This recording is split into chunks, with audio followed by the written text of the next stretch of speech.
Dear Bapak Ibu mahasiswa sekalian, selamat bertemu pada kegiatan Tuton sesi ke-7, Rumusan Capaian Pembelajaran Umum dan Khusus. Pada pertemuan sesi ke-7 akan membahas tentang teori dan kebijakan ekonomi Islam pada masa Khilafah Turki Utsman. Dalam modul ke-8 ini akan dibahas tentang banyak pemikiran ekonomi Islam. Untuk mempermudah dalam proses pembelajarannya, maka modul ini dibagi ke dalam beberapa kegiatan belajar, yaitu kegiatan belajar pertama, pemikiran ekonomi Asy-Syatibi, 2. Pemikiran ekonomi Ibnu Khaldun, yang ketiga Al-Makrizi.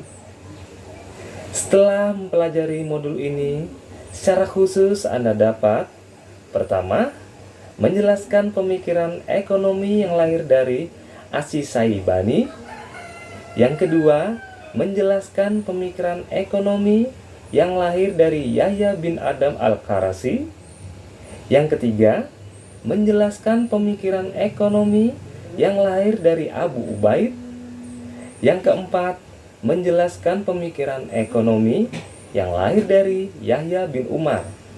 Yang kelima, menjelaskan pemikiran ekonomi yang lahir dari Al-Mawardi. Yang keenam, menjelaskan pemikiran ekonomi yang lahir dari Al-Ghazali.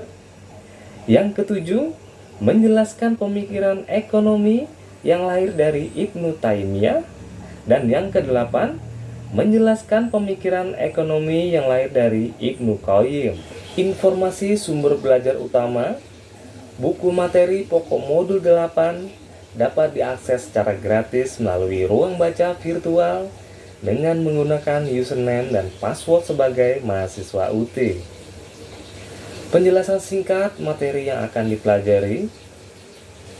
Al-Imam Al-Allamah artinya yang sangat dalam ilmu pengetahuannya.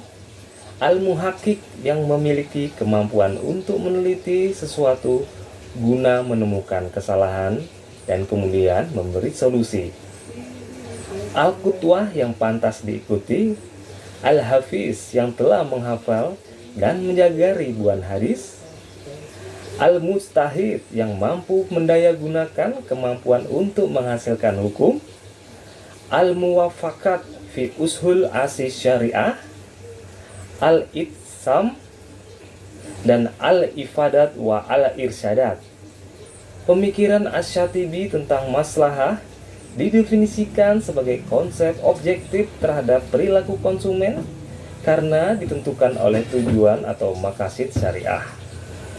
Ibnu Khaldun tidak lama bertahan di dunia politik dan kembali ke dunia ilmu pengetahuan karena Ibnu Khaldun berpindah dari Tunisia ke Baskara akibat Amir Kusantina atau Abu Zaid, cucu Sultan Abu Yahya Al-Habsyi, menyerang ke Tunisia untuk merampas kembali sisa-sisa peninggalan kekuasaan ayahnya. Secara singkat, isi kitab Mukadimah membahas tentang kelebihan ilmu sejarah, pengkajian atas aliran-alirannya, dan uraian tentang kekeliruan para sejarawan dan sebab-sebabnya. Perbedaan pemikiran Ibnu Khaldun dan Al-Ghazali tentang uang adalah uang tidak harus mengandung unsur emas dan perak, tetapi emas dan perak hanya dijadikan sebagai standar nilai uang.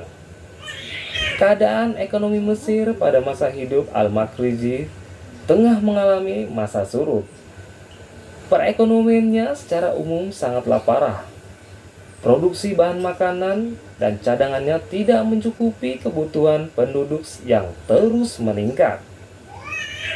Kitab Al-Suluk berisi tentang informasi mengenai ekonomi, terutama moneter dan data harga.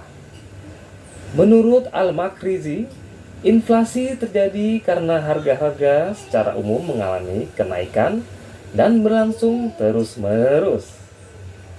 Selamat mengikuti, selamat belajar, sukses buat Anda semuanya.